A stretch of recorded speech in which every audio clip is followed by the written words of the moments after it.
చాలా కాలం తర్వాత రామ్ చరణ్ సోలోగా వస్తున్న సినిమా గేమ్ చేంజర్.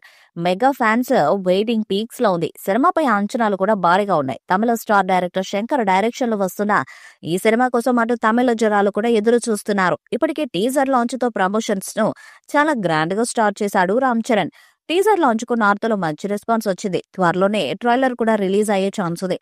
మరో సాంగ్ ను కూడా ఓ భారీ ఈవెంట్ తో గ్రాండ్ గా రిలీజ్ చేయాలని మేకర్స్ భావిస్తున్నారు. ఈ ఈవెంట్ ను ఎక్కడ నిర్వహిస్తారు అనేది క్లారిటీ రావడం లేదు.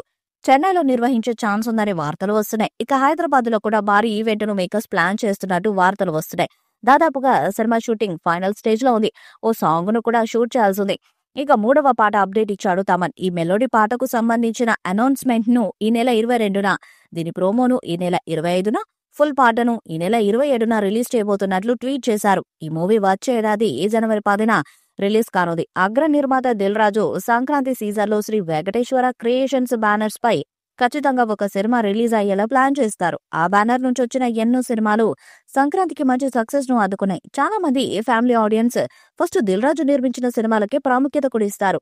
దిల్ రాజు కూడా ఫ్యామిలీ ఆడియన్స్ ని టార్గెట్ చేసుకునే విధంగానే కొన్ని సినిమాలు కూడా తీస్తూ ఉంటారు. అయితే ఈసారి 2 రకాలుగా ప్లాన్ చేశారు దిల్ రాజు. గ్లోబల్ స్టార్ రామ్ చరణ్ హీరోగా గేమ్ చేంజర్ అనే సినిమాను మొదట విడుదల చేస్తున్నారు. ఈ సినిమాకి కార్తిక్ సుబ్బరాజు కథను అందించారు. ఎస్ఎస్ తమన్ సంగీతాన్ని అందిస్తున్నారు. ఇకపోతే ఈ సినిమా సంక్రాంతికి రిలీజ్ అవుతున్న కారణంగా ఈ సినిమా ప్రీ రిలీజ్ ఈవెంట్ ను నిర్వహించే ప్లాన్ లో ఉంది ఈ చిత్ర unit.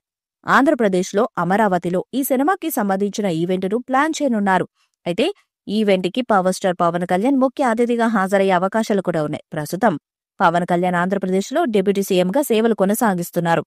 Pawan Kalyan deputy CM అయిన తర్వాత ఇప్పటి వరకు ఒక్క ఈవెంట్ కి కూడా ముఖ్య అతిథిగా హాజరు కాలేదు. ఒకవేళ ఈ సినిమా ఈవెంట్ కు హాజరైతే పవన్ కళ్యాణ్ డిప్యూటీ సీఎం అయిన తర్వాత మొదటగా హాజరైన సినిమా ఈవెంట్ ఇదే అవుతుంది. వాస్తవానికి ఈ సినిమా ఎప్పుడూ రిలీజ్ కావాల్సి ఉంది. ఈ సినిమాతో పాటు భారతీయుడు 2 అనే ఒక సినిమా షూటింగ్ కూడా చేశారు శంకర్. భారతీయుడు సినిమాకి సీక్వెల్ గా వచ్చిన ఈ మూవీ బాక్సాఫీస్ దగ్గర డిజాస్టర్ గా మిగిలిపోయింది. దాంతో మెగా ఫ్యాన్స్ కంగారు పడ్డారు. కానీ గేమ్ చేంజర్ టీజర్ కి మంచి రెస్పాన్స్ రావడంతో సినిమా హిట్ అవుతుందని భావిస్తున్నారు. ఈ వీడియోపై మీ అభిప్రాయాన్ని కామెంట్ బాక్స్ లో తెలియజేయండి. ఈ వీడియో మీకు నచ్చితే లైక్ చేయండి, షేర్ చేయండి, కామెంట్ చేయండి. మరిన్ని అప్డేట్స్ కోసం మన ఛానల్ సబ్స్క్రైబ్ చేయండి. అలాగే పక్కన ఉన్న గంట సింబల్ గట్టిగా కొట్టండి.